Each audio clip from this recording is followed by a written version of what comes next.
My name is Bill Kowalski, and I'm 74 years old.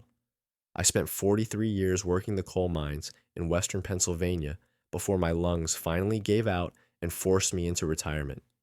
These mountains have been my home for 7 decades, and I know every shaft, every tunnel, and every abandoned pit from here to the West Virginia border. When you've spent most of your life underground, you develop an instinct for what belongs down there and what doesn't. It was September of 1998 when I first noticed something was wrong. I'd been taking my daily walks along the section of the Appalachian Trail that runs through our county, partly for the exercise my doctor ordered, and partly because I missed being in the mountains every day. The trail here passes within a quarter mile of some of the old Keystone Coal Company workings that closed back in 1987, and I often detoured to check on the sites. Mine safety was my specialty for the last 15 years before retirement. Part of my job involved inspecting abandoned shafts to make sure they were properly sealed and didn't pose hazards to hunters or hikers who might wander off the beaten path.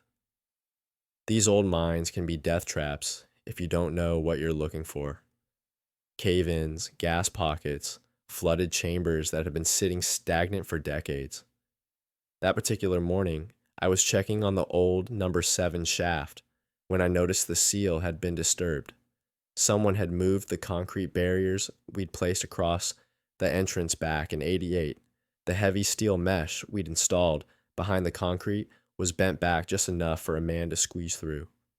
At first, I figured it was probably kids exploring where they shouldn't, or maybe squatters looking for shelter. But what caught my attention was the smell. After 4 decades underground, you learn to identify different odors that don't belong in mine shafts. This wasn't the usual mustiness of stagnant water or the metallic smell of rusted equipment. This was something organic, something that made my stomach turn and reminded me of the time we'd found old Jake Morrison 3 days after a tunnel collapse in '76. I had my flashlight with me, the heavy mag light I'd carried for 20 years, and against my better judgment, I squeezed through the opening to investigate. The main tunnel sloped down about 30 degrees for the first 100 feet before leveling out into what used to be a loading chamber. The wooden support beams were still solid. We'd built things to last back then, but the floor was different than I remembered. Someone had been digging. Fresh excavation work, not mining, but digging irregular holes, about 6 feet long and 3 feet deep. I counted at least 8 of these crude graves carved into the hard-packed earth of the tunnel floor. Most had been filled back in, but 2 were still open. And that's when I saw what had been producing the smell. Scattered bones and pieces of clothing were visible in the disturbed earth. A hiking boot still laced up tight. Part of a backpack with reflective strips that caught my flashlight beam. I'd seen enough death in the mines to recognize human remains, and I knew immediately that I was looking at a dumping ground that had been used multiple times over several years. I backed out of that shaft faster than I'd moved in 15 years and drove straight to the state police barracks in town. Trooper Margaret Sullivan was the duty officer that day, a young woman who'd grown up locally and knew my reputation as someone who didn't tell tall tales or waste official time. When I described what I'd found, she grabbed her partner and followed me back to the site that same afternoon. What they discovered during the next 3 days of investigation was worse than anything I'd imagined. The killer had been using the abandoned mine system as his personal cemetery for at least 5 years. Bodies were found in 3 different shafts within a 2-mile radius, all accessed through seals that had been carefully broken and concealed to avoid casual detection. The forensic team from Harrisburg identified remains from at least 12 different people, all hikers who had disappeared while traveling the Appalachian Trail through our section of Pennsylvania. The victims ranged in age from early 20s to late 50s, both men and women, all of whom had been reported missing by families and friends over the previous half-decade. What made the crimes particularly disturbing was the systematic nature of the operation. The killer wasn't just disposing of bodies randomly. He'd chosen specific mine shafts based on their geology and accessibility. Dry shafts where decomposition would be slower. Locations far enough from the main trail to avoid accidental discovery, but close enough for someone to transport bodies without being seen. Detective Ray Kowalski, no relation, despite the shared name, led the investigation and kept me informed as they developed their theory about the perpetrator, based on the knowledge of mine locations and the skill required to navigate the underground safely. They were looking for someone with extensive experience in the local coal industry, someone who understood which shafts were stable enough to use and which ones might collapse.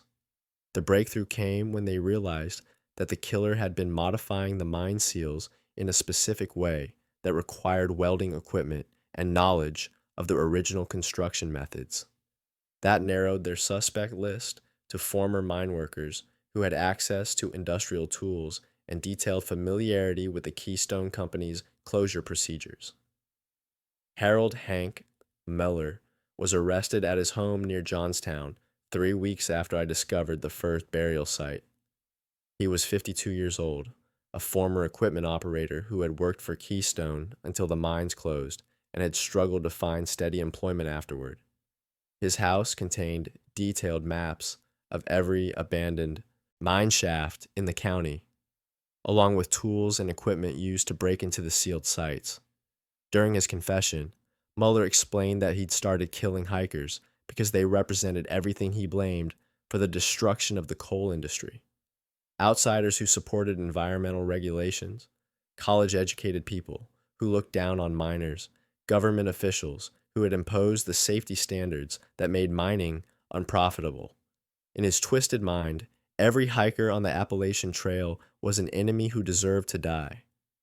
His method was always the same. He'd approach hikers on remote sections of the trail, often posing as a helpful local offering directions or information about camping spots. Once he gained their trust, he'd lead them off the trail towards scenic overlooks that didn't exist, then attack them with a mining hammer when they were isolated and disoriented. The trial lasted 6 weeks and received attention from newspapers across Pennsylvania and West Virginia. Mueller was convicted on 12 counts of first-degree murder and sentenced to death, though he died of a heart attack in prison before the sentence could be carried out. The judge ordered all accessible mine shafts in the region to be permanently sealed with concrete and steel barriers that couldn't be easily breached. I testified as an expert witness about mine safety and the accessibility of the sites Mueller had used. It was difficult to sit in that courtroom and realize that my knowledge of the underground workings had helped explain how someone could commit such horrible crimes without being detected for so long. But I also knew that if I hadn't been checking those sites regularly, the bodies might never have been found. The families of the victims contacted me afterward to express their gratitude for discovering their loved ones and ending years of not knowing what had happened. That meant more to me than any recognition I received from law enforcement agencies. These were good people who had come to our mountains seeking peace and adventure, and instead, they'd encountered pure evil. I continued my daily walks along the Appalachian Trail for several more years, but I never stopped checking on the mine seals. Old habits die hard, and someone needs to make sure these sites stay secure. The mountains are safer now, but I'll never forget that evil can hide in the places you'd least expect to find it, especially in the dark spaces where most people are afraid to look. My name is Mia.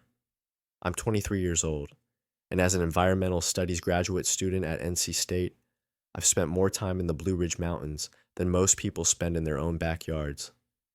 My thesis research focuses on black bear habitat corridors, which means I'm constantly hiking remote trails, setting up monitoring equipment, and analyzing wildlife movement patterns through some of the most isolated sections of North Carolina's wilderness. I've always felt comfortable alone in the woods. Growing up in Asheville, my dad taught me to read animal tracks, identify edible plants, and navigate by compass when GPS fails. My mom, a wildlife photographer, showed me how to move quietly through the forest and spot the subtle signs that most hikers miss. By the time I started my graduate program, I could spend weeks in the backcountry without feeling anything but peace and connection with the natural world. It was October 2022 when I began noticing the cameras. I was conducting my monthly survey along a remote section of the Blue Ridge Parkway, about 15 miles south of Mount Mitchell. The trail I use isn't on any official maps, just an old logging road that connects to a series of game trails winding through dense rhododendron thickets and steep hollows where the bears move between feeding areas in autumn. My research protocol requires documenting every piece of human-made equipment I encounter, since it can affect wildlife behavior. Trail cameras aren't unusual. Lots of hunters and researchers use them to monitor animal activity. But these cameras were different from the standard Recon or Bushnell models I'm used to seeing. They were sleeker, more expensive looking, with solar panels and what appeared to be cellular antennas.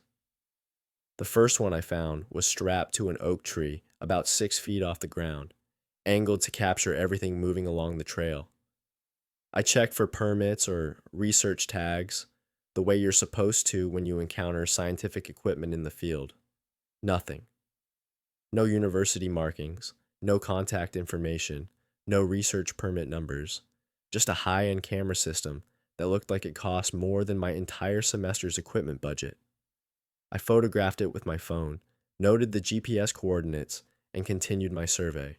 But over the next 3 weeks, I found 11 more cameras positioned along different sections of my research area. They formed a rough network covering about 8 square miles of remote wilderness, all focused on trails that solo hikers might use to access backcountry camping areas. What bothered me most was their placement. These weren't positioned to capture wildlife crossing points or feeding areas. They were aimed at narrow sections of trail where hikers would have to pass directly in front of the lens, positioned at human eye level, rather than the lower angles you'd use for documenting animal behavior. Someone had spent serious money and effort to create a surveillance network, targeting people, not wildlife. I started taking notes on each camera's specific location and orientation. The pattern that emerged made my skin crawl. Every camera was positioned to capture clear facial shots of people moving in both directions along the trail. They covered all the access points to remote camping areas where solo hikers, especially women, might camp overnight away from the crowded official shelters. By early November, I documented the entire network and was preparing to report it to the Forest Service when I had my first direct encounter with whoever was operating the system. I was checking on a camera I'd found the previous week when I heard footsteps approaching through the rhododendrons. I ducked behind a fallen log and watched as a man in hunting camouflage approached the camera. He was probably in his 40s, stocky build, carrying what looked like a laptop computer and several SD cards. He worked quickly and efficiently, swapping out memory cards and adjusting the camera's position. But what made my blood run cold was seeing him pull up what appeared to be a database on his laptop screen, scrolling through thumbnail images of people who had triggered the camera. I recognized some of the faces. Solo female hikers I'd passed on various trails over the past months. There were dozens of images, organized by date and time, with what looked like notes attached to each photo. I couldn't read the details from my hiding position, but the systematic nature of the documentation was terrifying. After he left, I waited 30 minutes before approaching the camera myself. Using my multi-tool, I managed to access the SD card slot. The camera was still recording, but I could see it had been collecting data for months. The memory card showed over 2,000 individual triggers, far more than you'd expect from wildlife activity alone. That night, I researched the camera model online. It was a $1,200 cellular trail camera designed for security applications, not wildlife research. The cellular capability meant images were being transmitted in real time to whoever was monitoring the network. Every solo hiker who passed these cameras was being photographed and tracked without their knowledge or consent. I called the Forest Service the next morning and spoke with law enforcement officer Jennifer Martinez. She listened to my report with growing concern and asked me to meet her that afternoon to show her the camera locations. When we hiked out to the first site, the camera was gone. So was the second one and the third. In less than 24 hours, the entire network had been pulled. Whoever was operating it had either been monitoring law enforcement communications or had other ways of knowing their system had been discovered. Officer Martinez took my photographs and GPS coordinates seriously, but without the physical cameras, there wasn't much evidence to pursue. She did tell me something that made everything worse. Over the past 2 years, there had been 3 reports of solo female hikers being approached by men who seemed to know their camping plans and hiking schedules in advance. The encounters hadn't escalated to physical assault, but the women reported feeling like they were being watched or followed. All 3 incidents had occurred in the same general area where I'd found the camera network. I spent the next few weeks looking over my shoulder every time I went into the field. The cameras were gone, but I couldn't shake the feeling that I was still being watched. I started varying my research schedule and routes, never following the same pattern twice. I bought a personal safety alarm and started telling multiple people exactly where I'd be and when I expected to return. 2 weeks later, I found a new camera. It was positioned along a different trail system, about 5 miles from where the original network had been located. This one was even more sophisticated, with better camouflage and what looked like night vision capability. Someone had invested in upgraded equipment and simply moved their operation to a new location. I reported the new camera immediately, but by the time Officer Martinez could respond, it was gone again. The pattern was clear. Whoever was running this operation had resources, technical knowledge, and the ability to monitor law enforcement activities. They weren't amateurs playing with trail cameras. They were running a sophisticated surveillance network targeting vulnerable hikers. Officer Martinez connected me with an FBI agent who specializes in technology-based stalking crimes. Agent Sarah Chen explained that cellular trail cameras are increasingly being used by predators to identify and track potential victims in remote areas.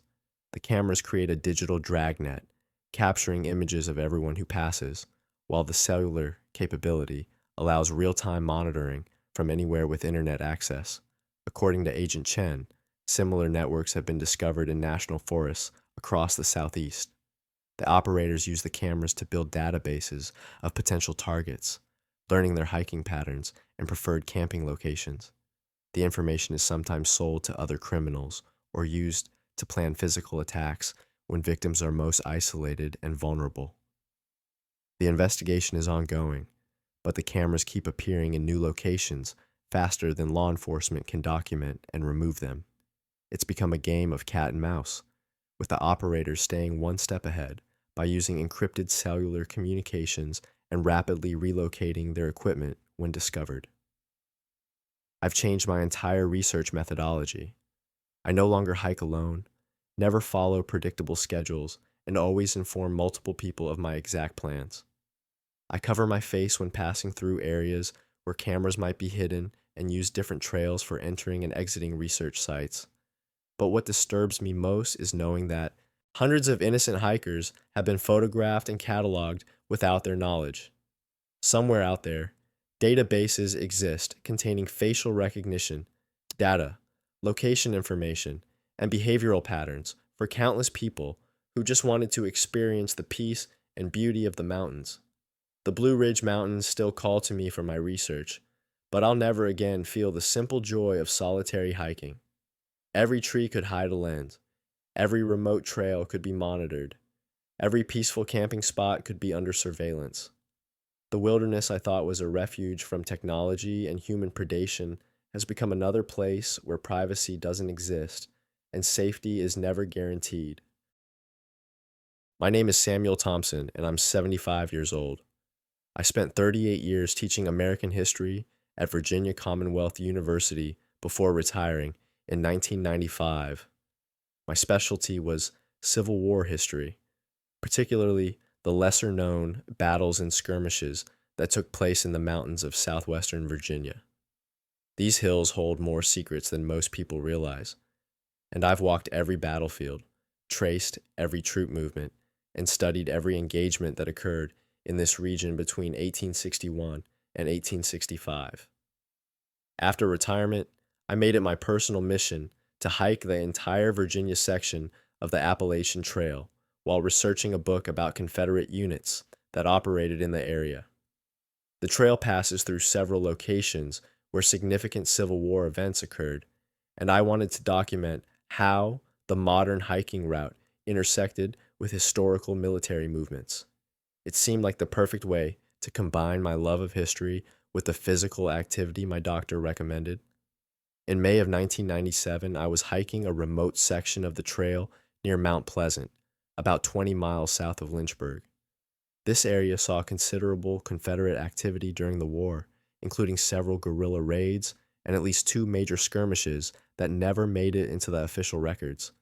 I was particularly interested in documenting a spot where Colonel James Walker's 13th Virginia Infantry had established a temporary camp in October 1863. I'd been walking since dawn, carrying my usual research equipment, topographical maps, a camera, measuring tape, and my field notebook, where I recorded GPS coordinates and historical observations. The weather was perfect for hiking. Cool morning air with filtered sunlight coming through the oak and maple canopy. I was making good time and looking forward to reaching the area where Walker's men had supposedly built earthworks that might still be visible to someone who knew what to look for. Around mid-morning, I encountered something that immediately caught my attention as a historian. Someone had erected a Confederate battle flag on a wooden pole beside the trail, positioned at what appeared to be a significant elevation point. The flag was new, not weathered by seasons of mountain weather, and it was accompanied by a hand-painted sign that read, "Sacred Confederate Ground, Yankees Not Welcome." As someone who had spent decades studying Confederate symbols and their modern usage, I recognized this as something more than casual Civil War enthusiasm. The flag was a third national Confederate flag, not the more commonly displayed battle flag, which suggested whoever had placed it possessed detailed knowledge of Confederate history. The sign's language and placement indicated territorial claims rather than historical commemoration. I was photographing the display and taking notes when I heard voices approaching from deeper in the woods. 3 men emerged from what appeared to be a game trail, all wearing Confederate gray uniforms that looked authentic rather than costume quality reproductions. They carried period-appropriate weapons, Springfield rifle muskets and Colt revolvers, and their equipment down to the brass buttons and leather cartridge boxes appeared to be museum-quality reproductions or possibly original pieces. The oldest of the 3, a bearded man who appeared to be in his 60s, approached me with the bearing of someone accustomed to command. "You're on Confederate territory, Professor," he said, addressing me by title, though I hadn't introduced myself. "These mountains have been under Confederate control since 1863, and we don't recognize the authority of the federal government or its agents." I explained that I was a retired history professor conducting research on Civil War sites, hoping that my academic credentials might diffuse whatever situation I'd stumbled into. The man, who introduced himself as Colonel Marcus Whitfield of the 13th Virginia Partisan Rangers, informed me that they were aware of my background and had been observing my research activities for several weeks. According to Colonel Whitfield, his group represented the continuation of Confederate military operations that had never officially surrendered. They claimed to be the legitimate government of the Confederate States of America, operating under military authority that had been passed down through generations since the war's end. Their mission was to protect Confederate territory from federal agents and northern invaders, which included anyone hiking the Appalachian Trail through their mountains. What made this encounter particularly disturbing was the group's sophisticated knowledge of both Civil War history and modern hiking patterns. They had detailed information about Appalachian Trail users, including names, home states, and political affiliations of hikers who had recently passed through the area. They maintained surveillance on trail registers and had developed profiles of what they considered acceptable visitors versus federal agents or Yankee sympathizers. Colonel Whitfield explained that they had been eliminating enemy agents who posed threats to Confederate security. Over the past 3 years, they had identified and dealt with several hikers who they determined were federal employees, environmental activists, or individuals from northern states who represented ongoing threats to Southern independence. Their methods, he suggested, were consistent with legitimate military operations against an occupying force. I was shown to what they called their regimental headquarters, a sophisticated camp hidden in a hollow about a mile from the main trail. The facility included multiple canvas tents, arranged in proper military formation, a functioning blacksmith shop, period-appropriate cooking facilities, and an arsenal of Civil War-era weapons and ammunition. Everything was maintained according to 1860s military standards, down to the daily drilling and ceremonies. But the most chilling discovery was their intelligence center, housed in a large wall tent that contained detailed maps of the Appalachian Trail, surveillance photographs of hikers, and files on dozens of individuals they had identified as targets. They had been systematically tracking people based on license plates, trail register signatures, and overheard conversations. Anyone from states they considered hostile territory was subject to investigation and potential elimination. The group consisted of about 20 men ranging in age from their 30s to 70s, all of whom had adopted 19th century identities and believed they were continuing military operations that had begun during the Civil War. They followed a strict chain of command, conducted regular military drills, and maintained discipline that would have been impressive in an actual Confederate unit. Their dedication to historical accuracy was matched only by their commitment to their delusional mission. I spent 2 days as their guest, while they debated what to do with a history professor who had discovered their operation. Some argued that my academic background made me a valuable resource for improving their historical authenticity. Others insisted that my federal pension and Northern University connections marked me as an enemy agent who needed to be eliminated for security reasons. The debate was resolved when Colonel Whitfield received word that a group of hikers from Massachusetts had signed the trail register at a shelter 15 miles north. This represented an immediate threat that required military action, and the unit began preparing for what they called a reconnaissance mission. I realized they were planning to ambush and kill innocent hikers whose only crime was being from New England. While they were distracted with mission planning, I managed to escape by following a creek bed that led back toward the main trail. I hiked through the night and reached a ranger station at first light, where I contacted both the Virginia State Police and the FBI. The federal authorities took my report seriously, particularly given the group's apparent access to genuine Civil War weapons and their demonstrated knowledge of explosives. The raid on their camp occurred 3 days later and resulted in the arrest of 18 men on charges including conspiracy to commit murder, weapons violations, and domestic terrorism. Evidence found at the site confirmed that the group had been responsible for at least 7 hiking-related disappearances over the previous 4 years. Bodies were recovered from unmarked graves scattered throughout their claimed territory. Colonel Whitfield, whose real name was Marcus Webb, was a former Army officer who had become obsessed with Confederate history after retiring from military service. He had gradually recruited like-minded individuals who shared his belief that the Civil War had never truly ended, and that modern America represented an illegitimate federal occupation of Southern territory. The trial received national attention and resulted in multiple life sentences for the group's leadership. The case also led to increased security measures along remote sections of the Appalachian Trail and better coordination between federal agencies and local law enforcement in monitoring extremist activities in wilderness areas. I completed my research book, but the experience fundamentally changed my relationship with Civil War history. Understanding how historical knowledge can be twisted to justify modern violence made me more careful about how I present controversial aspects of our past. The mountains still hold their secrets, but some of those secrets are darker than any battlefield could ever be. Thomas Whitmore adjusted his worn leather gloves and checked his headlamp one final time. At 71, most folks assumed he was here at Seneca Rocks for the scenic overlook, maybe some gentle bird watching.